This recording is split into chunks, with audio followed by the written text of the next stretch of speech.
It is, but please be as technical as possible. We love the detail. All right. Okay. I don't think you really quite want that, but I'll go. Well, I'll go a certain distance. the Okay. last Good. one Good. was amazing. I don't know if you saw, but it got over 500,000 views. The last one. So Well this is. done. Great. Yeah, Thank I'm you. Well, over the thanks to moon you. with it. Thanks to you. Thanks to you. Okay, so I'll crack straight on. MLST is sponsored by Numerai. Are you a data scientist looking to sharpen your skills against the best minds in the world? Numerai is a hedge fund which is driven by models created by data scientists like you. They give you immaculately squeaky clean stock market data, which you can train your models on, and if your models do well, you get paid, which is nice. See the link in the description. Cheers. So last time I was slated for making my introduction too long, so this time I'm going to keep it brief. Not least of which because our guest is perhaps the most recognisable and brilliant scientist alive today, Dr. Stephen Wolfram. Now, being an experienced podcaster, I have a bit of a sense when I come across a scientist with a truly phenomenal intellect, and Stephen is this person. The only other candidate for me would be Yoshua Bark. And by the way, I'd love to host a conversation with you and Yoshua at some point in the future. I did ping him last night on Twitter, and he said he would be game. But anyway, I was listening to one of Dr. Wolfram's recent podcasts earlier today, and his insatiable hunger for knowledge was abundantly clear. He was recording that show at the end of last year, talking about researching his new book, which we're going to talk about. He was poring through ancient manuscripts, studying the etymology of words used to ascertain exactly what those early scientists were conceiving of, several of which remarkably were seeing the universe as a kind of discrete particle system, decades or even hundreds of years before it became accepted canonical knowledge.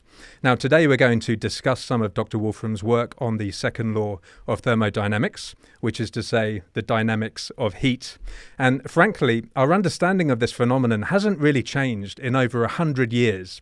So, Dr. Wolfram remarked in his book that there's still something deeply mysterious about the second law. It seems like it's going to be provably true, but one never quite seems to get there. We're still missing a little something extra. Now, Dr. Wolfram's quest to understand the second law has been a 50-year story, and now finally, given his many breakthroughs on his computational physics project, we can finally start to pull the pieces together and construct a proper framework to explain why and to what extent the second law is true. Now, don't worry, folks, we are going to get some AI questions in later, but Dr. Wolfram, it's an absolute honour to have you on the show. Thank you so much. And can you sketch out some of the details of your new book? Yeah, well, let's see. Talking about the second law, one of the things that's fun and interesting is it turns out probably some of the things that we're learning about the second law are actually relevant to AI and LLMs. See, I think one of the things that is an emerging interest here is what we might call LLM science. That is, and we're going to talk about the second law. But let me just make a few comments to begin with here. That you get an LLM, you train it on billions of web pages, then you discover that it has all kinds of behaviors. And the question is, what can you generically say about those behaviors? It's a little bit like saying you've got a bunch of, trillions of gas molecules in a room, and they're all bouncing around, and what can you say in the aggregate about their behavior? It's sort of a somewhat similar kind of question. But in the case of LLMs, we're things like, how does zero-shot learning, how does that work? Why does that happen? Why does anything like that happen? Why does it turn out to be the case that if you take the temperature, if you're using an LLM, the temperature is kind of this parameter that says to what extent, how are you going to, which word are you actually going to use out of the ranked list of words of different probabilities? Temperature 0 means you always pick the word that is the one that the LLM thinks is the most likely to come next. Temperature 1 means you pick them according to the probabilities that the LLM says they should occur with, and so on. And one of the things that one observes is as you crank up the temperature, like for ChatGPT, I think it's around 1.2 is the critical temperature. As you crank up the temperature, the LLM goes from talking sense to talking nonsense. It's a kind of a phase transition, like the transition from something like water to steam when you go above 100 degrees centigrade. One doesn't understand that transition yet. That's an example of a kind of a place where kind of the ideas and methodology of something like statistical mechanics is likely applicable to LLMs. The thing that's weird about LLMs is while all those gas molecules bouncing around, they don't have particular labels. They're not, the science of food. They're not they don't have a meaning to us humans. Where the things that we put into LLMs are things that sort of we think of as meaningful, we think of as being kind of the knowledge of our civilization. And the fact that when you put all of those together in this big kind of vat, you get certain kinds of emergent behaviors is an interesting thing. That's kind of this emerging area in a sense of LLM science, which I think is going to be quite important to understand. I mean, there are things we start to understand about scaling laws and so on, but I think that that's a key thing to understand in terms of the very practical issues about, how small can you make the LLMs? What are the LLMs really doing? Where can they just make use of computation at sort of the back end of the LLM? Okay, now let's talk about the second law of thermodynamics. So what is the second law of thermodynamics? It's the sometimes called the law of entropy increase. It's kind of the law that says when things start off orderly, they tend to end up more disordered. So for example, if you take something like a bunch of gas molecules and they're all initially sort of all in a clump, they're all kind of lined up, and then you just let them bounce around a box, before too long, they'll be bouncing around kind of randomly. So that's characterized by this idea of entropy. So what is entropy? Entropy is basically counting the number of states of a system that are consistent with what you know about that system. So for example, if all you know is the gas molecules are all just in this box, there are many possible configurations they could have. If you know that the gas molecules are all in this particular corner of the box, there are fewer configurations they could have because all the configurations that have gas molecules not in that corner can't be there. So entropy is the logarithm basically of the number of states that are consistent with what you know about a system. So to say that the entropy increases, which is another statement of the second law of thermodynamics, is to say that things essentially look more random to you. Because the things that you might say, oh, it's special, the system has these special characteristics. Well, if the entropy is increasing, it's saying that it's always sort of escaping from that specialness. It's always more typical, less special, so to speak. So the question has always been, why does this really happen? And here's why it gets tricky. Let's say you're talking about gas molecules. Well, if you knew the initial configuration of all those gas molecules, you just use Newton's equations and so on, Newton's laws. You figure out how these gas molecules bounce around. You know exactly where they're going to land up. There's no question of saying, oh, the thing got more random, we don't know where the gas molecules are. Well, no, you actually know exactly where the gas molecules are. You just follow the equations of motion to see where they go. So how does it come to be the case that we can start to talk about entropy increasing? Well, people have said for a long time, what you really need to look at is the coarse-grained entropy. That is, you need to say not what particular configuration of the gas molecules end up in, but is that configuration in some way special? If at the beginning it was special because all the gas molecules were in the corner of the box, does it remain special later on? Okay, so the big observation is it doesn't remain special. But it's been very hard to characterize what that means. And here's sort of an analogy. And I should explain another thing. Another feature of this is a complicated subject, by the way, and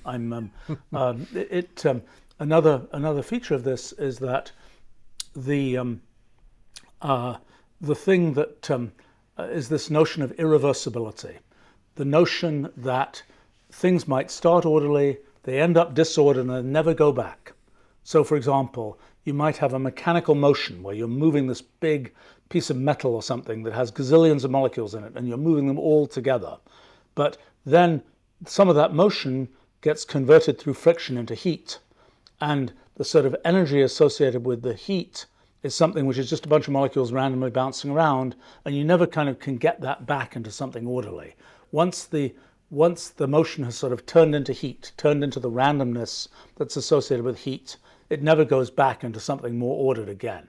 And that's what that's kind of this phenomenon of irreversibility, that that things sort of irreversibly degrade into sort of randomness and sort of pure heat, and they never go back the other way.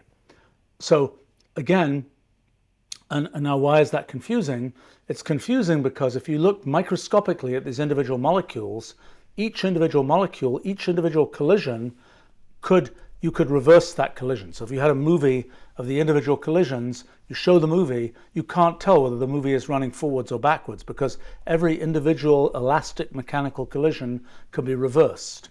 So then the question is, why is it the case that in the aggregate, all of these things end up seeming like they're going irreversibly towards heat and never coming back from heat to sort of mechanical work? So this is kind of the mystery of all this stuff.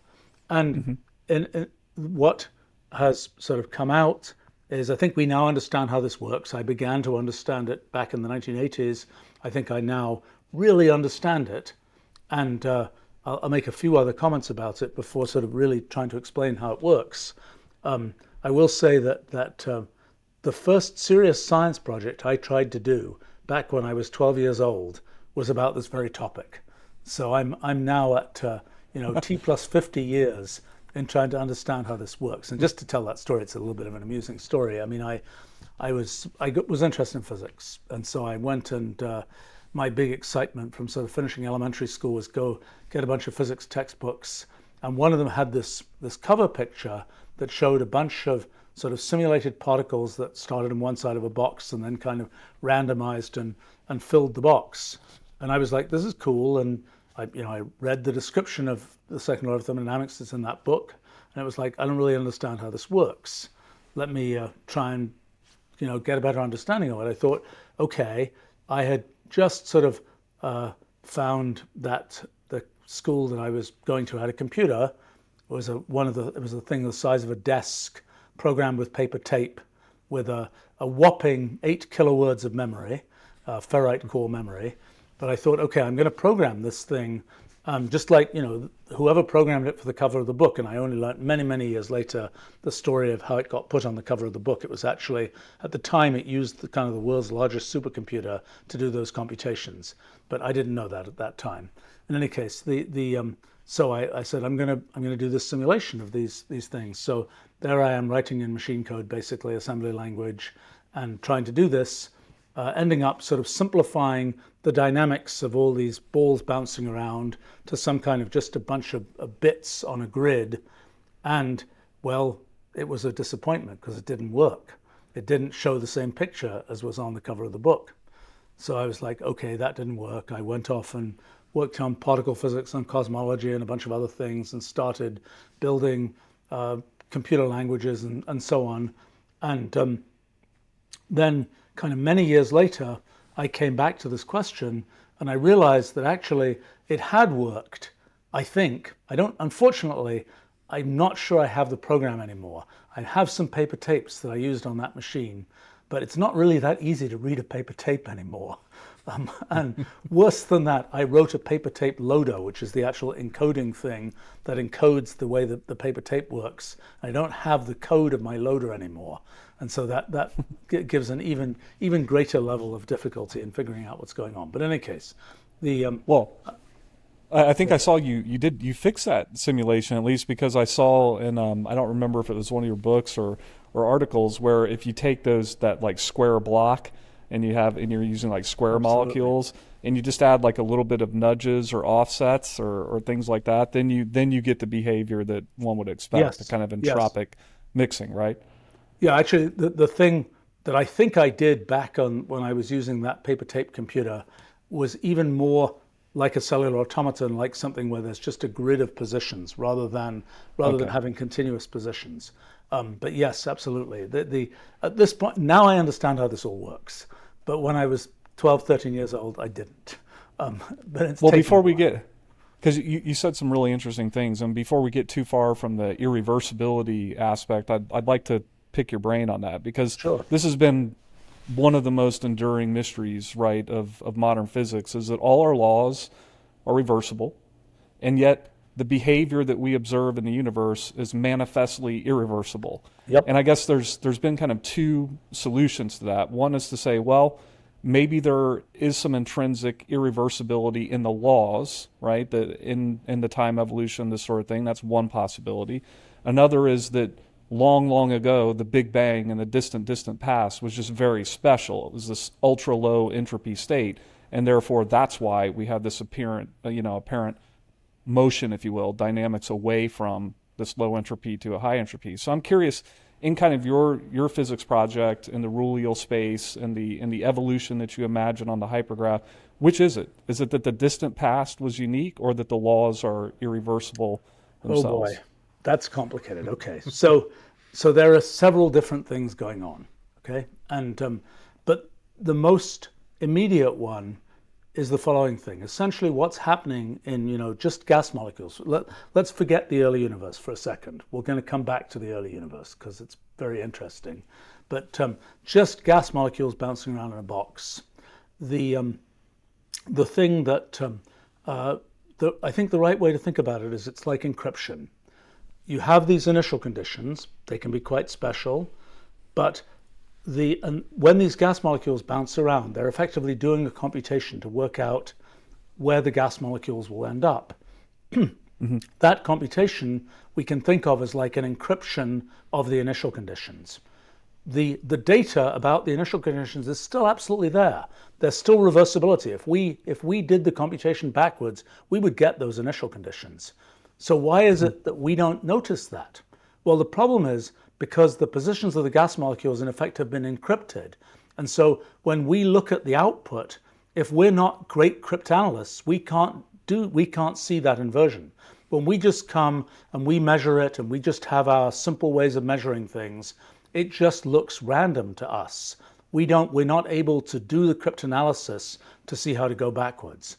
And so I think the essential phenomenon is this interplay between the computational process, what I call computational irreducibility of the actual dynamics of the molecules, coupled with the computational boundedness of our ability to observe things. So when we make observations, we're always taking lots of detail and we're aggregating it together. Like when we look out at the scene that I'm looking at right now, there are lots of photons falling on the retina of my eye. There's lots of nerve impulses, but in the end, I'm looking at a camera. That's the thing my brain is thinking. I'm taking all that detail and I'm kind of aggregating it down to this one fact that I'm looking at this camera. And by the way, I'm not working out every individual pixel and doing this very complicated computation on them. I'm just averaging them in some simple way. And so, I think the core of the second law is this interplay between the underlying computational process, which is kind of like doing this encryption, and the way that we observe it, which is we are limited in our ability. Our minds are and our sensory apparatus and our measuring devices are limited in their sort of computational ability. They can't follow every individual molecule. They can't do that cryptanalysis to find out where it came from.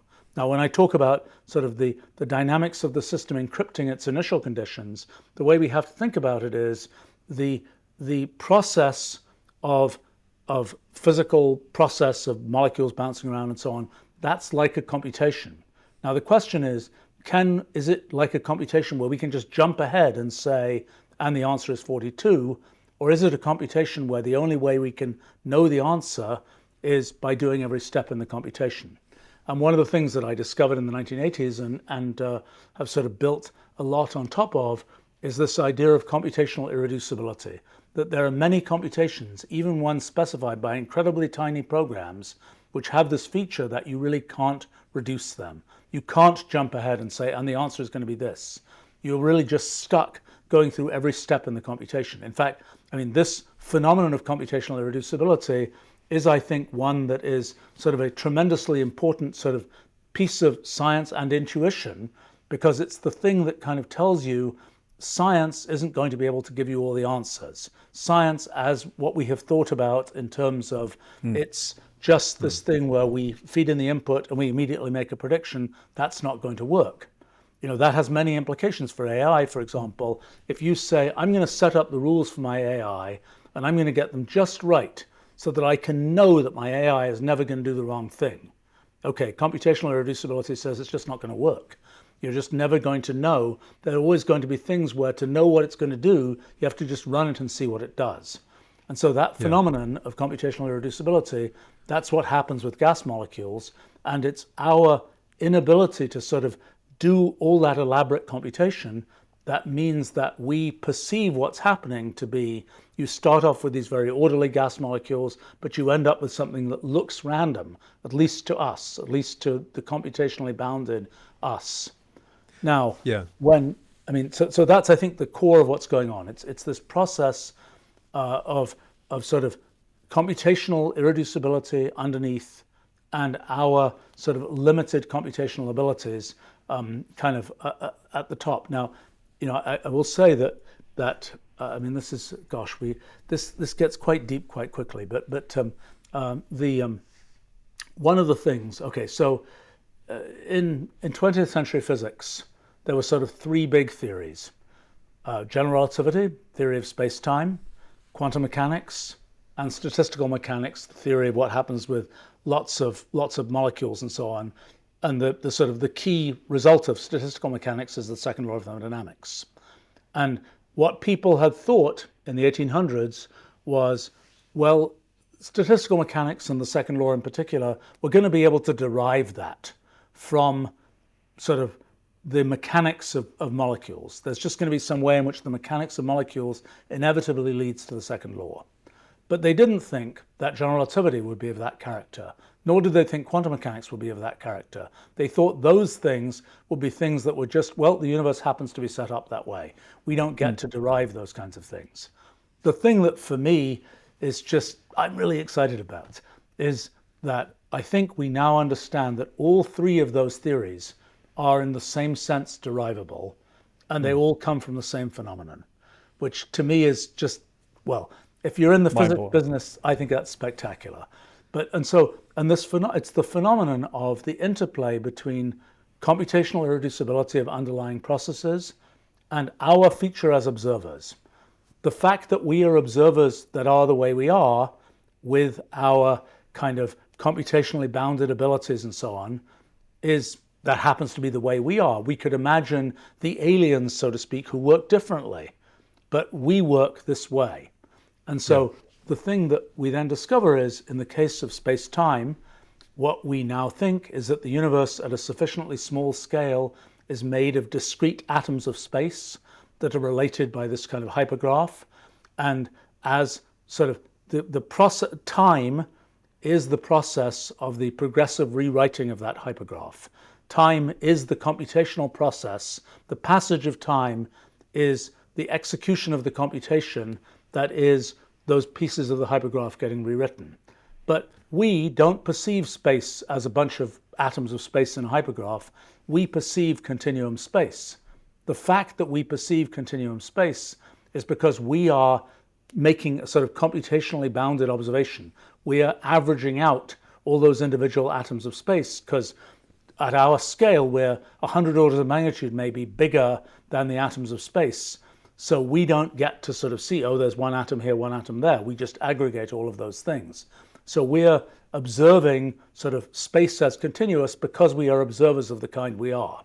And it turns out that the other important criterion about us as observers is that we are observers who believe we are persistent in time. So in our models, we are made of these atoms of space. Every moment in time, we're sort of getting rewritten into new atoms of space, but we believe we have a consistent thread of experience. And those two facts turn out to give one the equations of general relativity when applied to, when you do the kind of the mathy stuff underneath. And it turns out the same story happens in quantum mechanics. Anyway, the end result is that this sort of boundedness of the observer is kind of interacting with the underlying computational irreducibility, seems to tell us that we inevitably, as observers like us, it's inevitable that we perceive physics to be the way it is. Now, I might just add something here that loops into machine learning and AI and so on, because here's the thing we really need. We need a theory of the observer.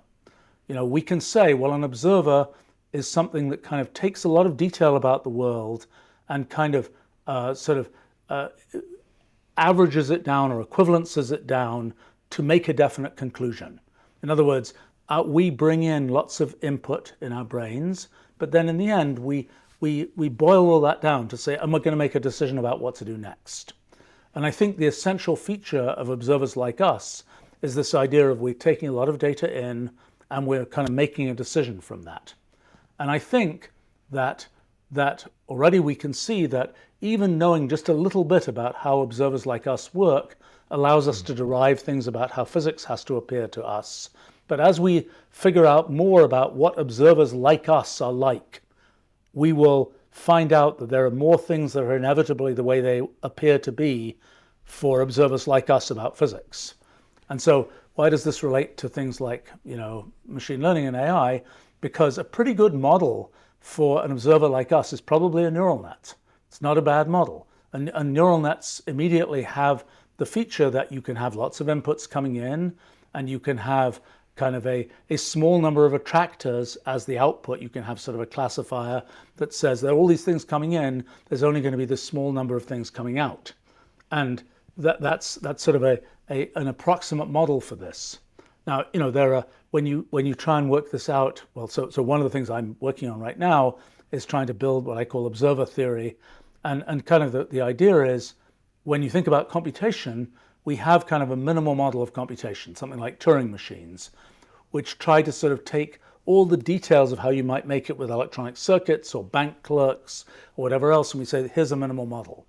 We're trying to make a similar minimal model for what an observer is like, because I think that knowing those characteristics is going to show us it's inevitable. Okay, so the real test is, can we derive the number 3?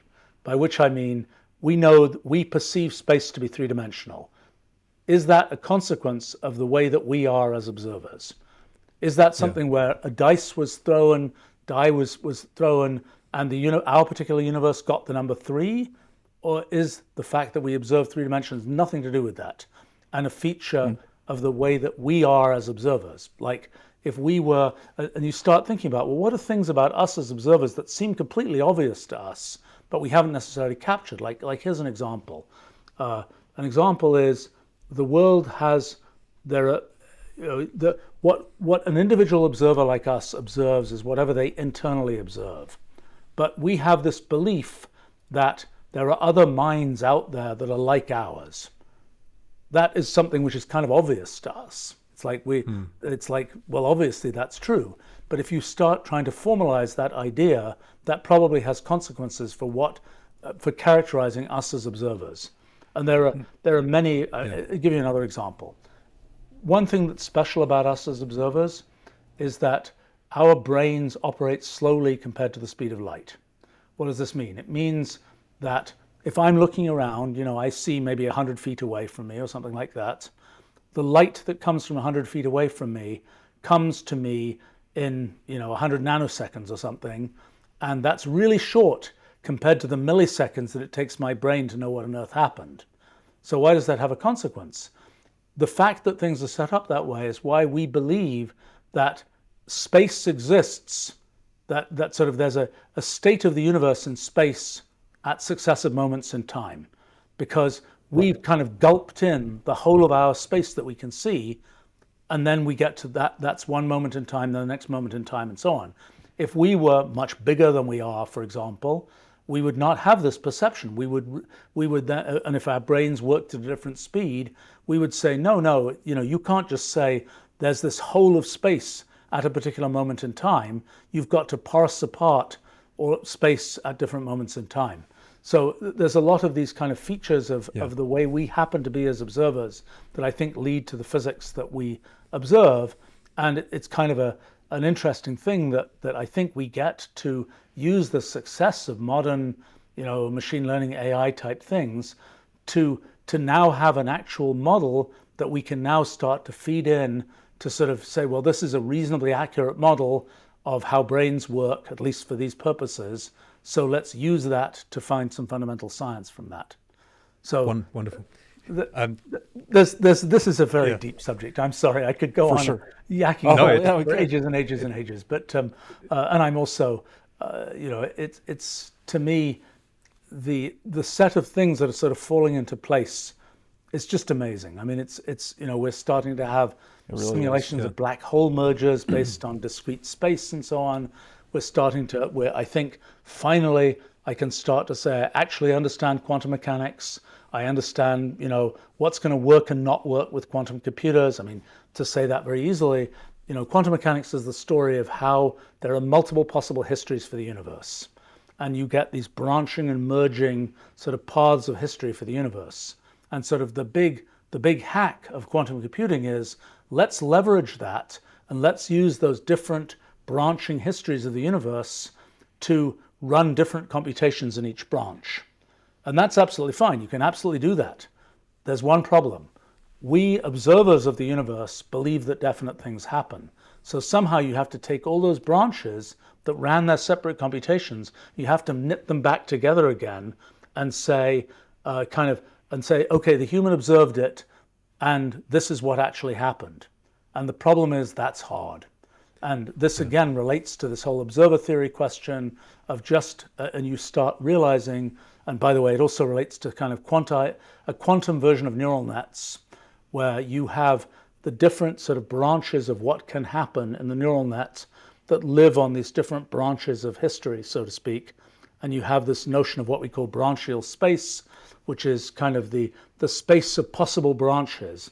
And we, as minds embedded in the universe, one of the weird things is we span a region of branchial space. So we actually are aggregating together different branches of history. And you can start to say, how does that actually work as you make a neural net that sort of has an extension in branchial space? That means that many different possible things are happening in that neural net. That's, machine learning is difficult enough as it is. LLMs are complicated enough as they are. Getting the quantum version where you have many branches of history is yet another level of complexity. But it's one that I think is relevant for understanding sort of how we perceive things. But anyway, there's a lot to say about this. Yeah, Actually, I have to say one more thing before we kind of leave this subject, and it has to do with a thing that we see in LLMs, and we're also seeing in sort of thinking about physics and the universe and so on. And it's the following thing. Let's see. So one of the mysteries about sort of physics, the universe, etc., is, let's say we've got this computational model. We found the machine code for the universe, and we hold it up and we say, here's the machine code for the universe. It's this set of rules. Then you'll immediately say, well, why did we get this particular set of rules and not another one? I found that very confusing. Why did we get, rule number 317 as opposed to rule something else? So what I realized at some point a couple of years ago now, what came out of our work is that really you should think about the universe as running all possible rules. We have this notion of what we call the ruliad, which is this thing where you're running all possible computations in a kind of entangled way. So think about, you start off all possible Turing machines with all possible rules for the Turing machine, all possible initial states for the Turing machine. You let that whole thing just run. Now, two different Turing machine states could evolve to the same Turing machine state. So you have both sort of, and the same Turing machine state could evolve to two different states.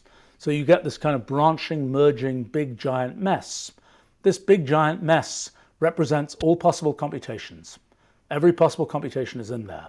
Now, the thing that gets very sort of mind twisting is we are part of this ruliad. So our story of what we observe in our experience is kind of the thing embedded within the ruliad, observing the ruliad. And that's why this observer theory stuff is so important, because it means that we know that we are taking a certain kind of sampling of the ruliad. And once we know something about that sampling, we can say what consequences it has. So one feature of this picture is within the ruliad, you can be an observer sort of at different points in the ruliad. Just like in physical space, we can live on Earth, we could live on Mars, we can live in different places, we can have a different point of view about our experience of the universe. So similarly, in the ruliad, our minds can effectively be positioned at different places in the ruliad. Each different position is like having a different point of view about the rules that exist in the universe. So you have this idea of kind of minds at different places in the ruliad. So different human minds might be quite nearby. By the time you get to animal minds, they're further away, et cetera, et cetera, et cetera. Okay, so here's the really funky thing. So question is, how do two minds communicate? These two minds are at different places in rulial space. They're trying to communicate with each other. If we think about neural nets, we've got two different neural nets. They've encoded the universe in different ways. You can't just do a brain transplant where you say, I'm going to take the weights from one neural net and stick them into the other neural net. It's not going to work. There's some sort of there's some interface layer you need. So in the case of physical space, the way you sort of communicate across physical space is to send particles like photons or electrons. And those are sort of a packaging of the structure of space that is sort of persistent through time and through space. They can just move from one place to another without changing. So now in rulial space, what's the analog of that? Well, the bizarre thing is I think the analog of that is a concept. That is, that a concept is something you can take from one mind and it's sort of packaged up enough, like a particle, that you can kind of move it to another mind and unpack it again, and it'll still sort of be the same kind of thing. In other words, the raw weights, in effect, aren't a concept. The raw weights are just, like the atoms of space. But by the time you've packaged it into a concept, you have something that is sort of transportable. And so that starts to ask questions about sort of an LLM science level. What is the notion of what a concept looks like in kind of LLM science and so on. So this is how some of these things perhaps get connected. Yes. Yeah. So just to touch, there were so many things that you said there. My God, almost don't know where to start. But yeah, the thing that really strikes me is how similar so many of these ideas are to what we hear from other scientists. So, for example, Carl Friston talks about Markov blankets in terms of, you have these things that have agency. And Daniel Dennett talks about the intentional stance, which is what does it mean to have agentiveness? And of course, you're talking as well about concepts. And we speak to cognitive scientists that talk about what does it mean to be a concept. We speak with, evolutionary psychologists who have this very ecological view that you're just speaking to, because you can think of rulial space as being a kind of cognitive ecology, but with a very different manifold. So all of these ideas are very, very similar. And the agentiveness thing in particular, what you call the observer, is fascinating. And I recommend folks read your new book, because in the first chapter you spoke a lot about the computational limitations of observers. And in respect of the equivalence principle, you were talking about how you can't outrun Rule 30. There are kind of speed limits in rulial space. And when I was speaking with Joshua Bark last night, he was talking about is there only one big bang? Are there multiple big bangs in rulial space? But anyway, we should try and keep this structured because we're so short on time. I wanted to speak about my pet topic, which is language. So I've just read this fascinating book called The Language Game, and it's by Morten, Christiansen and Nick Chater. And essentially they say that language emerged from a social cognitive ability. So we have this ability to play charades using a combination of signals, so vocal and visual, but also with pointers to shared cultural and social knowledge, or you could say rulial knowledge. And, they argue to some extent language is culture and culture is language. It's a symbiotic organism. It's parasitic on humans. It evolves faster than our DNA. It literally has a life of its own. And what's really fascinating is people like Chomsky say, there's this global structure of grammar. We're taught in schools that language is declining and that there's this puritanical kind of universal form of language. But of course, it's not like that at all, is it? So we have all of these low-level interactions, and this apparent structure emerges. And as you were just speaking about with the conceivability problem, similar to Nagel's bat, we have this notion that there are other minds out there, and we have this notion that there's a kind of information geometry, that when we train something like a large language model, it gives us interesting responses. It's almost like there's a framework of how we conceive and think of things in the universe. And that's very much what is happening in this kind of weird nebulous kind of linguistic dance that happens in our culture and our language making. So could you talk to how that structure emerges? Yeah, I mean, so one thing to understand is what is there altogether in the computational universe, in this kind of, in the ruliad, so to speak. Altogether, there's all possible computations. Most of them we humans don't yet care about.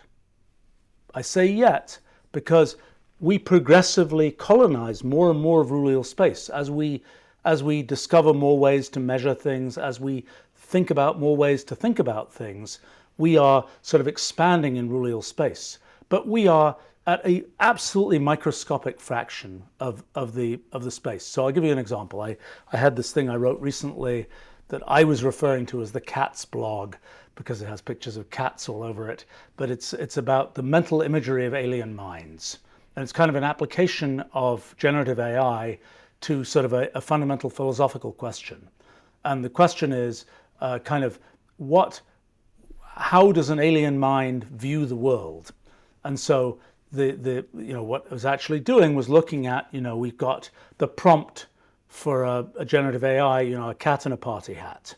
Okay, imagine we change the generative AI, we change its mind. What does it think a cat in a party hat is like when its mind is different? And you can start seeing, how does it perceive that? But a different question you can ask is, you turn a cat in a party hat into some embedding, it's some, length 1,000 vector of numbers. You just start looking at, what happens as you move away from what I was calling Cat Island. So, there's this place where the embedding is exactly the right embedding for a cat in a party hat. You've got a picture of a cat in a party hat. You change it just a little bit. You're moving off the island of the concept of a cat in a party hat. And it's really kind of an interesting thing because, the particular models I was using, the part of the space that is populated by concepts we know is 1 part in 10 to the 600. So in other words, 10 to the minus 600 of the space is concepts we've ever heard of. And the rest is what I call interconcept space, kind of the analog of interstellar space, so to speak. The bulk. What's that? The bulk.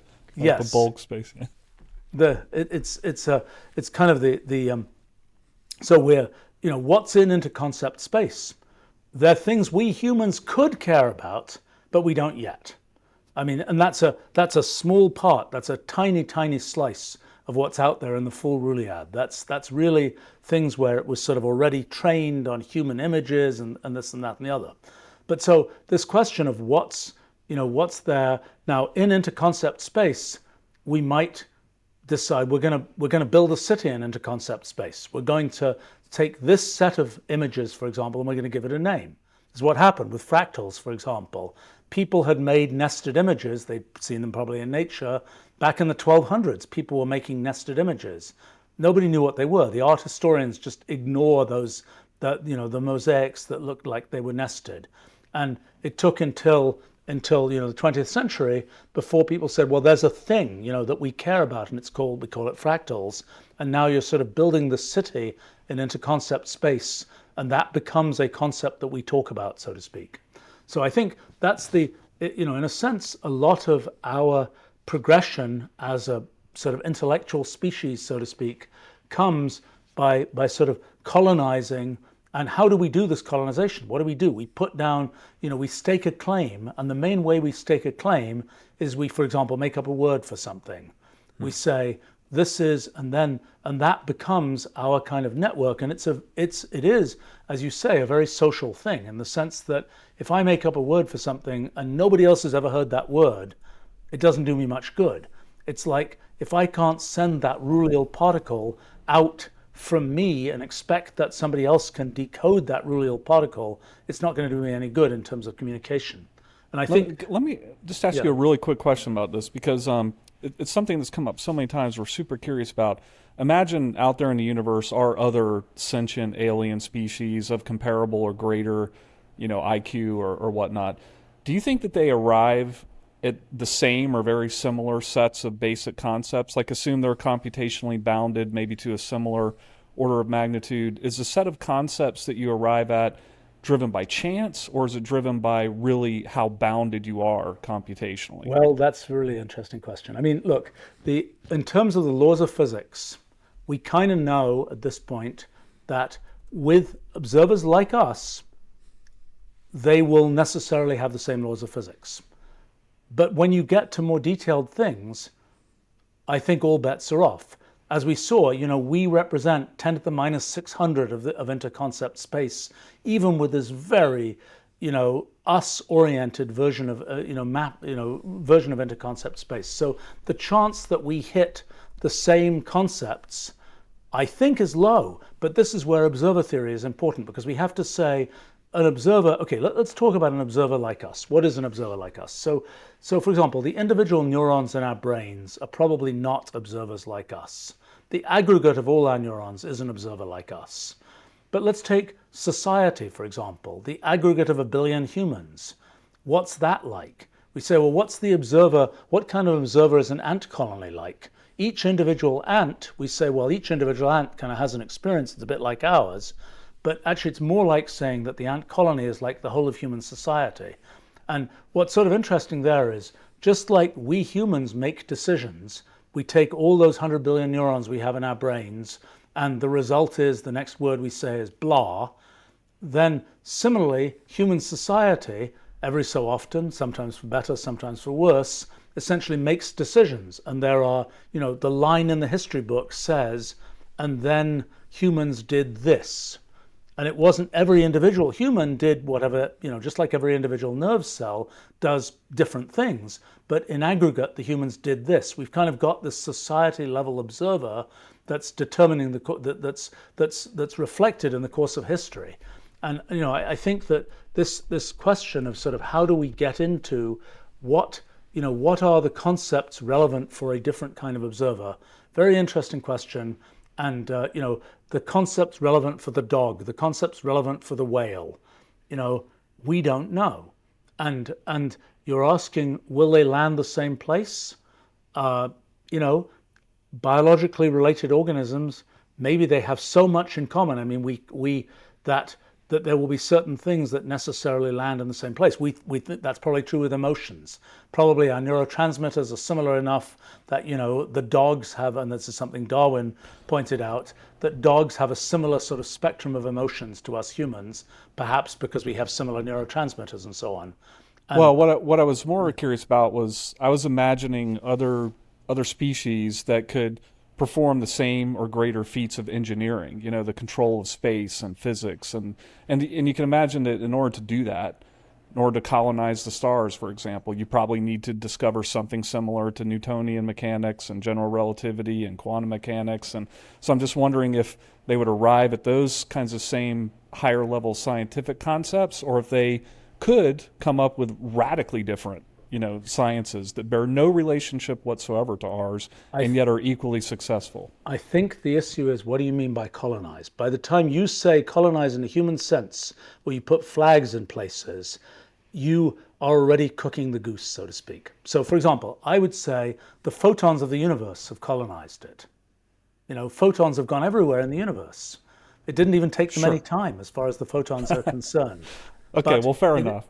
It isn't so. So in other words, what you're asking for is, if you say, you're going to have a spacecraft that shows up and it looks like one of our spacecraft, and it's not, and it's got different minds inside it that are acting somewhat differently and so on. And it's not something that is just gas molecules. Let me give you an example, and it relates back to the second law of thermodynamics. People sometimes worry about the heat death of the universe. That over the course of time, everything that's now in the universe is going to just end up as a bunch of random molecules bouncing around. They say, what a disaster. Everything's over then in the universe.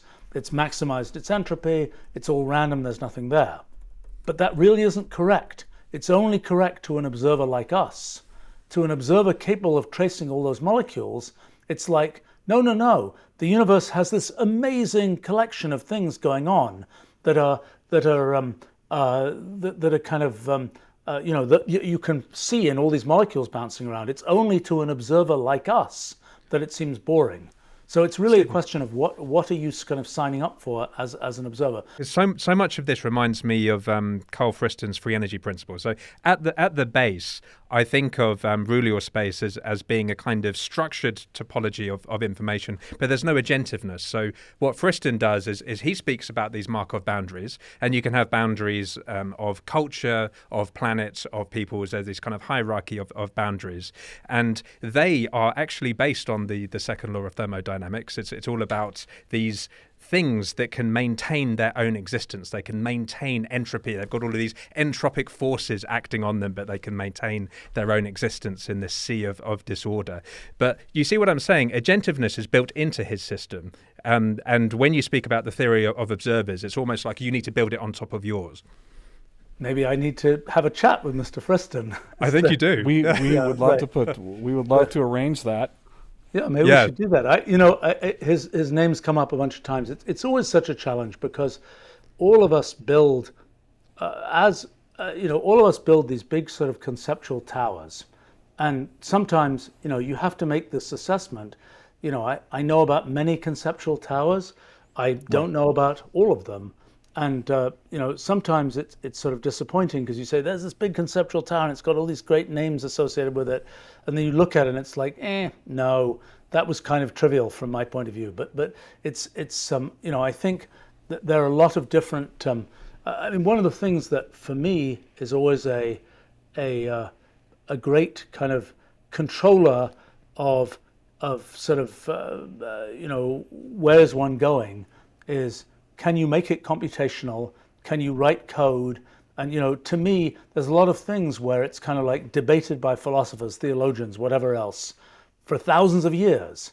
And one day you got to write code that just does it. And we're going to see that a lot with kind of AI governance.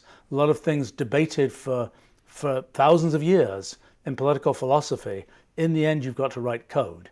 And to me, that's a very interesting. To me, as I have to say, as I work on a bunch of these things and try and figure out things like this observer theory thing, to me, it's kind of like the thing that grounds it is always, and then you've got to write code, and can you actually see what's happening? And that always helps me. And so, when, for example, people are always telling me that aspects of what we talk about sort of resonate with various different cultural traditions of thinking and so on. They're not cultural traditions that I know. And so it's very difficult often to kind of wrap one's brain around those things. And it's like, if it turns into code, then we have a common ground, our computers, both of our computers can understand it. But yeah, so I'm not well equipped to talk about this, although as you correctly stated at the beginning of this conversation, I have a very great sort of appetite for learning about things. It's always just a question of to me also, and this is not actually unrelated to some of these theoretical questions, I can't learn stuff unless I have a framework into which to put it. So if people say, in Eastern mysticism, I'll give you an example. It's like when the sort of the goal in the end is quotes not to exist. There's been a sort of a thing people sometimes summarize some kinds of Eastern traditions as saying, and I realized at some point that actually I've run into the same thing, because as you think about rulial space and you think about us as sort of entities in that, you say we're expanding our domain, we're kind of exploring more and more of rulial space. We're very proud of ourselves. We're colonizing more and more of rulial space. We're going to get to the point where we've got the whole ruliad. They say, well, wait a minute, what does that mean? Well, it basically means we no longer coherently exist, because coherent existence requires this kind of concentration into particular points of view about how the universe works. And so I sort of realized, I don't know whether it's really true, but I don't know whether there's a correspondence between those different ways of thinking. But to me, it's sort of interesting that from this thing that comes out of a bunch of essentially, theoretical computation, one ends up with something which has some resonance, at least, with the thing people talk about in in kind of a culturally different way of thinking, so to speak. We announced the epic launch of the ChatGPT plugin last time, and you have dedicated pretty much most of your career to the very notion of language design, which is why you have so much deep intuition about it. Indeed, you think about it almost as a kind of language of thought. It places guardrails on what is conceivable to us, and you've spent decades designing the Wolfram language. And now we've got this thing where we do retrieval augmented generation, and we have these human utterances, and we generate Wolfram code. I read a paper recently about some of the failure modes with that. So first of all, let's comment on the successes and the failures of that, but also how the Wolfram language could evolve potentially to be a better interface to AI, and just your thoughts on language design in general. Yeah, one of the fun things that LLMs have done for us is, I'm very keen on figuring out what are the lumps of computational work that people think are worth doing and having. And I have to say, one of the ways that LLMs have been helping recently, which just really surprises me, is as they write Wolfram language code, they hallucinate function names. But actually, it's really useful to look at those hallucinated names. And we're just implementing a few of the names that basically GPT-4 made up. That's hilarious. And consistently makes up, because it has correctly divined something which is sort of part of the zeitgeist of what humans seem to want, so to speak. So that's a useful thing. Now, I've been so that's kind of a fun thing on the side, but the thing that is really emerging is a very interesting workflow. We have this notion of chat notebooks, where it works really nicely, actually. This kind of notebook concept of ours back from 1987 that we've had all that time, of kind of this, code and text and so on, and this, hierarchical organization of this. Well, now we have chat cells where you can be sending those to an LLM, and from the chat cell you can generate code. And what you see happening is, okay, we also have this symbolic representation of tools.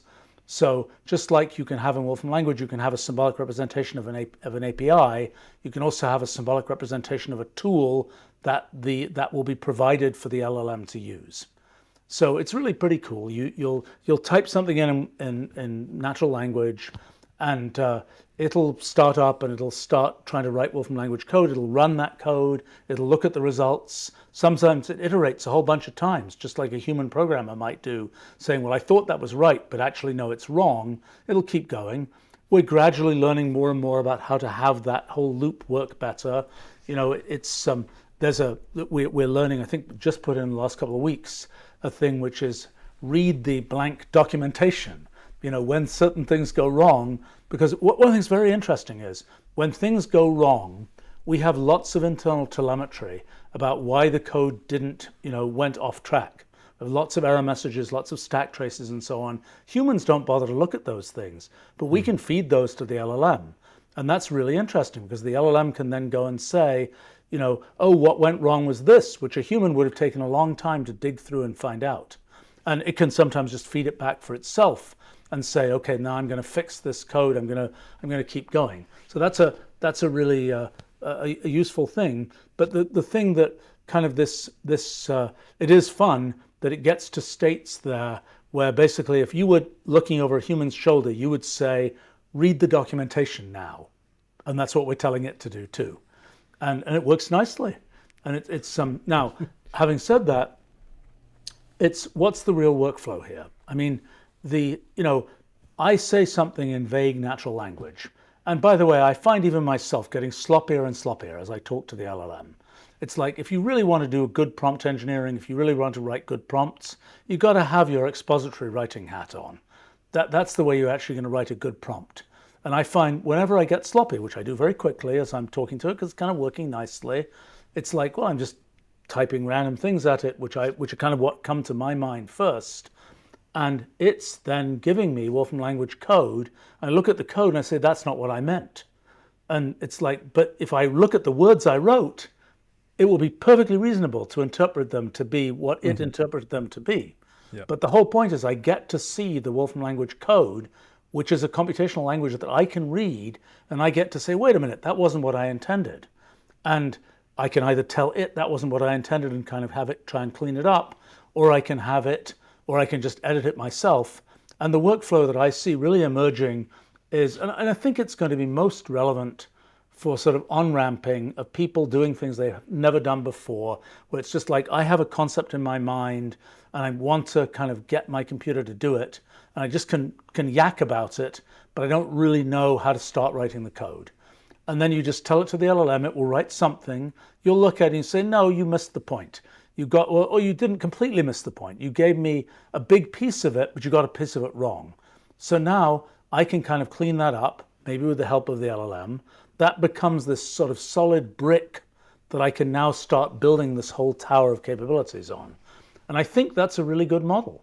And I think that, I think, I don't know, I haven't used it yet myself as much as I might like. I've done some, like here's a bizarre thing. I was trying to translate some Pascal code that somebody gave me on an 8-inch floppy disk in 1982. And, okay. So I'm like, okay, LLM, can you translate this Pascal code into Wolfram Language? And it did something. It was useful. It was better. Yeah. It got me started. I mean, in the end, I looked at it myself, but it was kind of like, I was like, I don't know where to even start on this. I'm finding it useful in the same way, which is it's a great tool for getting me started, and there you have to apply the human intellect and refinement and your expert knowledge. But so let me ask you, if you don't mind, I guess probably our final question, which is someone who is on the bleeding edge of the most advanced machine learned, systems, LLMs, as well as the most advanced symbolic computational systems and the interface of those two. People have been worried enough recently about just LLMs, and now we got LLMs combined with like that symbolic capability. They're worried about AI and AI risk, and does it pose a risk to human beings, perhaps even an existential risk. And Congress is debating whether they need to regulate it and ban open source and even have airstrikes on rogue data centers and things like that. I'm curious, exciting. That's good science fiction fodder.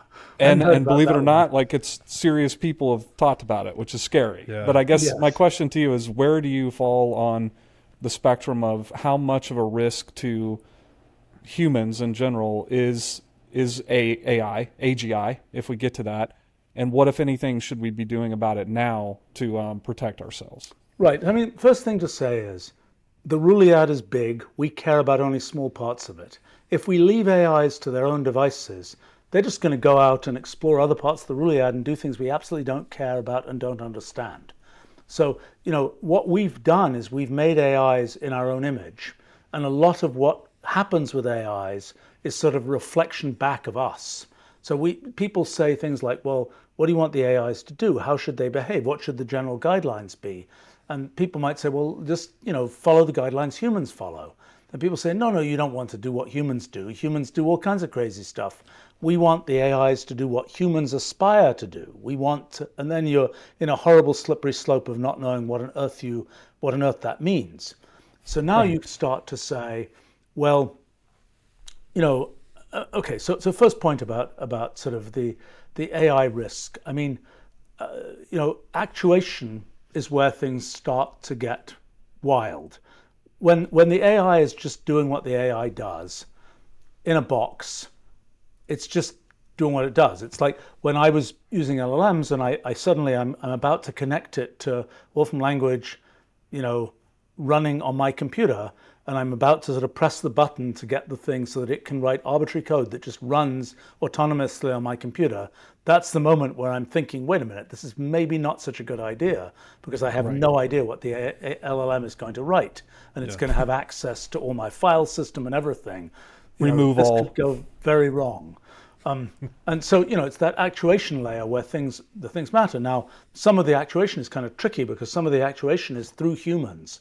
Like if the AIs provide humans with all kinds of, incendiary content, and that causes the humans to go do crazy things, that's the AIs using not a robot arm, but us humans as their way to actuate things. So the actuation layer is important. I think that this question, when you say, well, what will the AIs do of their own accord by themselves? Well, they'll spiral out into the computational universe and do things we don't understand and don't care about. A little bit how the natural world just sort of does lots of stuff that we don't necessarily care about. So I think, the question of how you connect AIs to actuation is an interesting one. I think that sort of as, AI will get more and more prevalent. One of the things that really strikes me, I've just been doing a little history project looking a lot at a lot of things people wrote around the early 1960s, including about AI.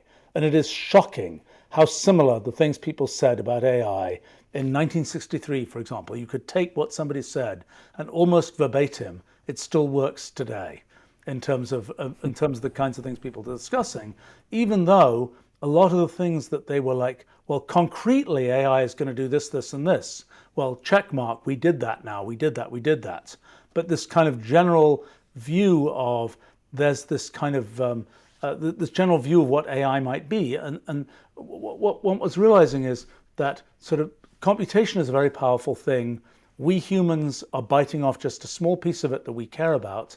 And that's kind of we sort of keep on reflecting on what it is that we are seeing there. And it relates again to this thing about language and the fact that, language is our encapsulation of things we care about versus things we don't. I think, well, okay, so a couple of things to say. One is about kind of, will the AIs put everybody out of work?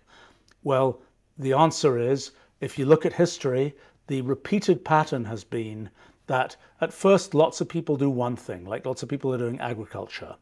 Then that gets automated, and what happens is things get more fragmented. You zero out or very, make negligible the time used for that, pulling plows around or something like this. But instead you've got, the people who are making bread, the people who are doing this, the people who are doing that. So similarly now, there are a bunch of functions which we have had to do step by step, and which are now getting zeroed out. I mean, one of the ones that I've certainly been aware of for decades is programming, where, the thing I've been trying to do for a long time is effectively automate programming as much as possible. Yet people are still writing line by line, step by step code. And it's like, I don't know why people have been doing that for decades, actually. I mean, it's always seemed kind of pathological because, certainly many sort of leading edge folks who use our technology stack and so on don't do that. And, like all this stuff about physics that I've done, no way would I have been able to do that, writing kind of low level procedural code and so on with all these different things and so on. But what I've been able to do is something that kind of recurses on the things that we've already built, so to speak. And I think one of the things that people are sort of being shocked by is, gosh, if you say, I've got this thing that I had to write step by step, line by line, well, the AI can say, well, it's actually pretty boilerplate. I can just blob, here it is. That's something we've already known was automatable for a long time. But the automation of that is something which then brings many more opportunities. And I think the frontier is always, where are the humans useful? The humans are useful in deciding what should be done. Because everything is possible. It's the whole ruliad, there's a whole ruliad out there. But what we humans care about doing is the stuff we decide we care about doing. So as you see these kind of jobs getting more fragmented, what tends to happen, I think, is that the frontier jobs, the frontier where all these fragments are happening, is always kind of like, well, you could choose to do this or you could do that. Like an artist or something might say, well, we choose to make this or that thing. Even though we could do a lot of different things, we choose to make this or that thing. And that's the thing that is the sort of human populated direction, so to speak. And so I think that becomes, that is kind of our future, I think, is that what has been true for a long time and progressively true, we get to define goals. More and more automation gets to fill in and get those goals done, and the things we can get done get bigger and bigger. Now, I have to say, I've been curious about the mechanics of AI governance, and computational irreducibility throws a giant, I could say wrench, spanner, whatever culture you're in, into that whole picture of, you don't get to just say it's this set of rules and then we know what consequences that's going to have. It's not surprising that happens with human laws. People say we're going to put these laws in place and then people find all kinds of unintended consequences and they have to patch them. So that's an inevitable thing with computational irreducibility. Yeah. And I think so what I've been thinking about, and this is my kind of sort of frontier of what I've been trying to think about and not properly figured out, is, what is the kind of, how do you think about the dynamics of AIs in a kind of legal, constitutional kind of framework? One of the big challenges with AIs is, unlike humans, AIs don't appear to have skin in the game. With humans, you can say, if you do that, the world's not going to be nice to you, and the human's going to care. For an AI, in the abstract, saying we're going to switch you off, it's like the AI is like, it doesn't care. It's like. So Sidney, could I just very quickly push you on this, because the AI risk people would hate me if I didn't give a good faith argument from their position. What you're talking about there is agentiveness, and it's particularly important. I mean, the legal, the regulatory stuff, the deontology, the consequentialism, that's very difficult. We'll leave that for the time being. But we're talking about agentiveness. And what they say in their theory is, I don't know if you've heard of the orthogonality thesis and instrumental convergence, but they basically say, as a computationalist, I'm sure you would agree, as Dennett does, that there's no meaningful difference between a human agent and a computer agent, right? They're doing the same thing. They have this agentiveness. And I think the limitation in their thinking is that they think of the physical world, they think of the kind of the infosphere, the cultural world, they think of all these different substrates. They're not thinking about the computational universe that you're talking about.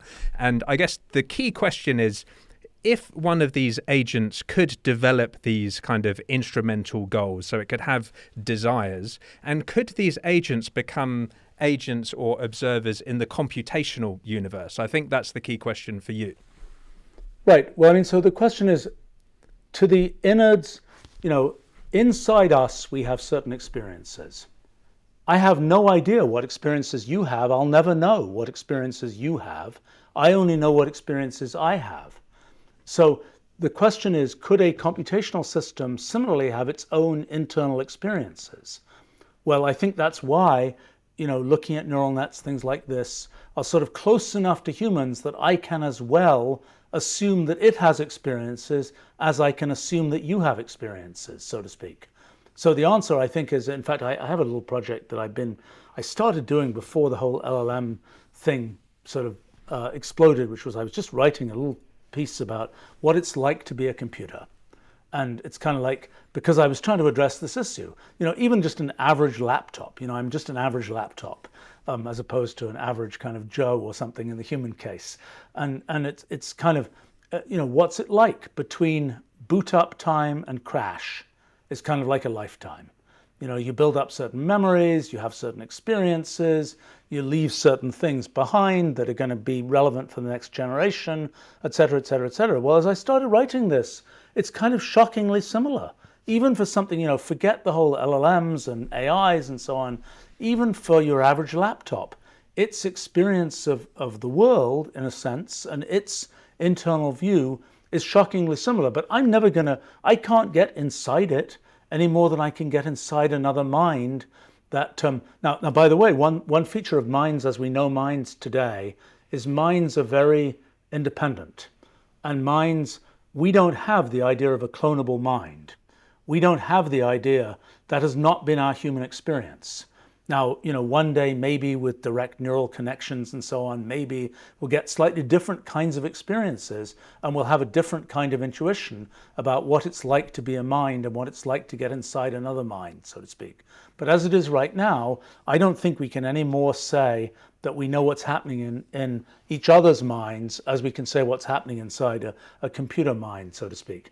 But when you talk about goals and this notion of, I observe people, I employ lots of people, I work with lots of people, I like people, and I try to guess what are their goals sometimes, and it's just a guess because I'm not inside, so to speak, and I can have an external theory of what their goals are, and so can I for your average AI.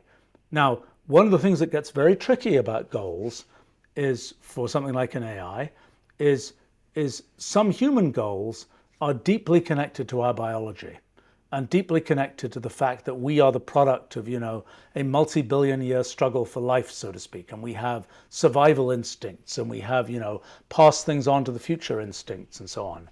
And, you can absolutely have those An AI can absolutely have those things. See, one of the things that I think is an interesting paradox is the more that you give AIs kind of a survival instinct, the more they feel they have skin in the game. Just like we have, for whatever reason. There's no reason why we have a survival instinct.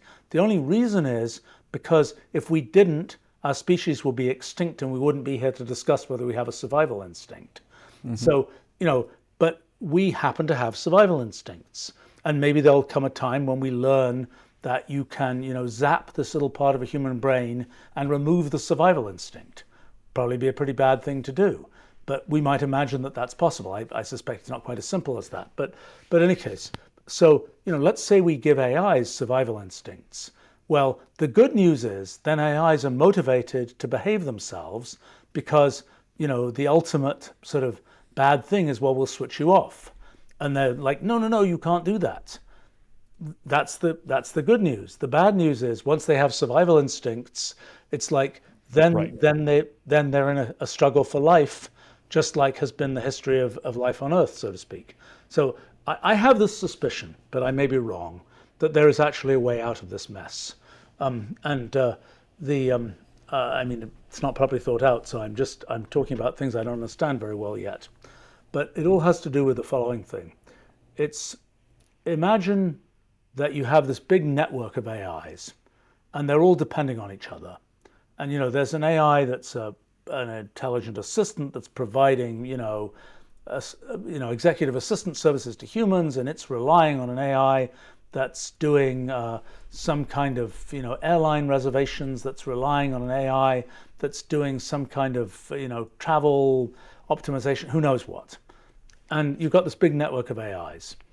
And one of the things that could happen is instead of saying, if the question is really whether you build up this sort of trust network among AIs, which can have the effect of giving the AIs something that they care about, not because they somehow intrinsically care about it, but because if they lose it, they are sufficiently ostracized that it's as if they don't exist. So in other words, even though you didn't say to the AI, sorry, you get switched off, for practical purposes, it's getting switched off because the nature of the network is causing that to happen. And I think this is very incompletely worked out, but it kind of begins to be a little bit like the way you think about economic networks, where and this again relates to the physics project and so on, which is shocking that it does, but it does, which is that you've got all these transactions happening in an economic network.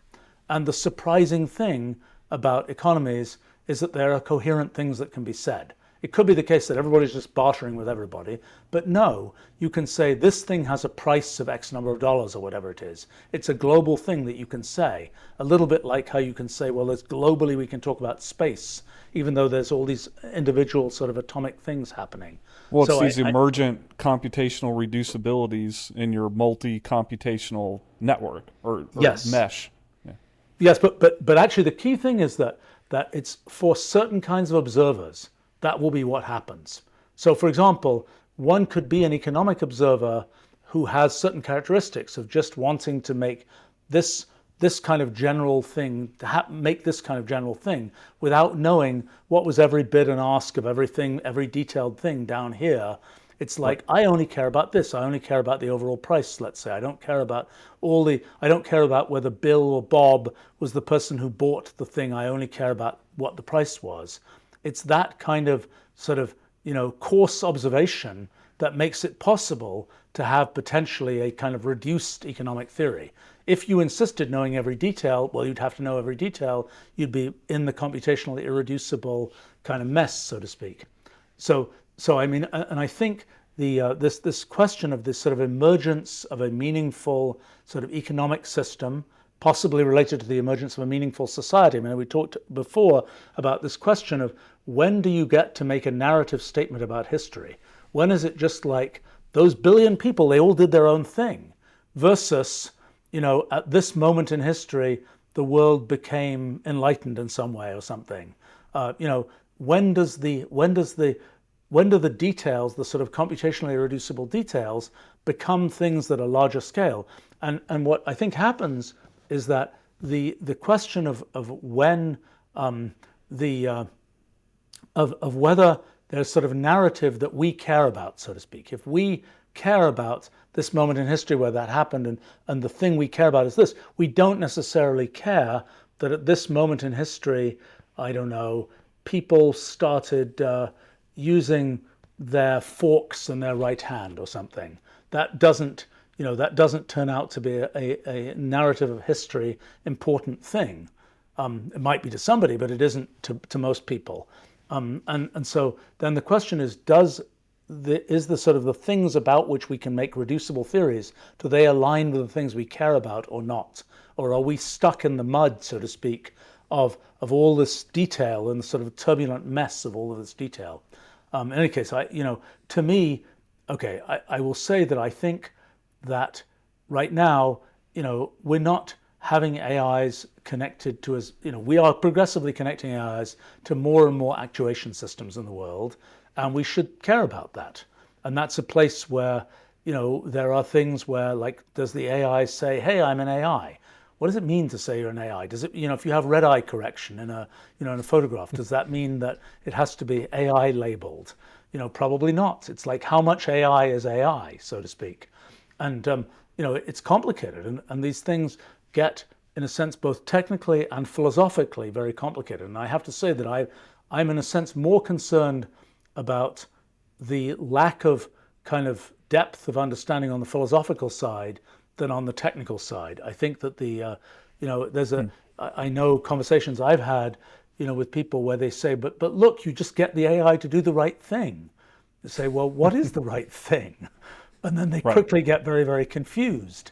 And they say, well, of course, everybody knows what the right thing is. Well, no, people don't agree what the right thing is. That's why, lots of things happen in the world the way they happen. And it's like, I think there's in a sense more challenge on the philosophical side, perhaps even on the technical side. And I think that, I'm wondering, I'm not sure, but, we have, at least some people believe that, markets do through economics and so on, do a fairly good job of sort of making certain kinds of things in the world work in a somewhat reasonable way. And the question is there a similar kind of approach that might be possible by the time you have, the one AI case may be much harder than the billion AI case. That's one of my current, this is things I've been thinking about last few weeks. So this is very, fascinating. very, very fresh kind of stuff. But it's like, if you've got a billion AIs, is it easier to manage a billion AIs than it is to manage one AI? And I think the answer may be yes.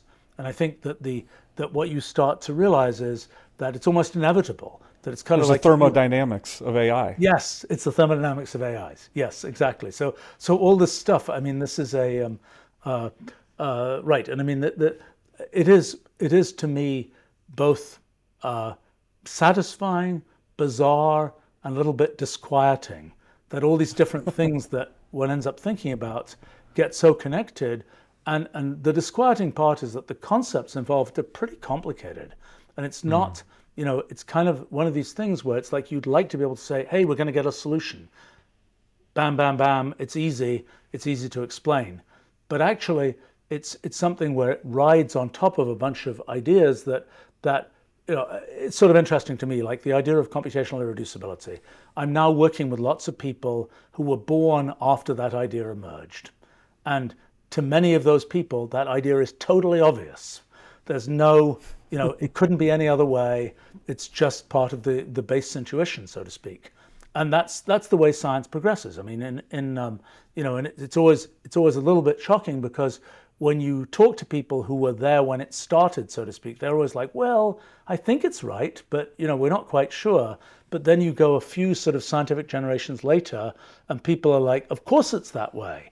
And then they can build on top of it. Sometimes they'll build too narrowly, but that's kind of that's sort of the way that progress gets measured. Anyway, Amazing. So many interesting things to talk about. And this has been absolutely fantastic. Dr. Stephen Wolfram, thank you so much for joining us today. It's been an honor. My pleasure. Thank you.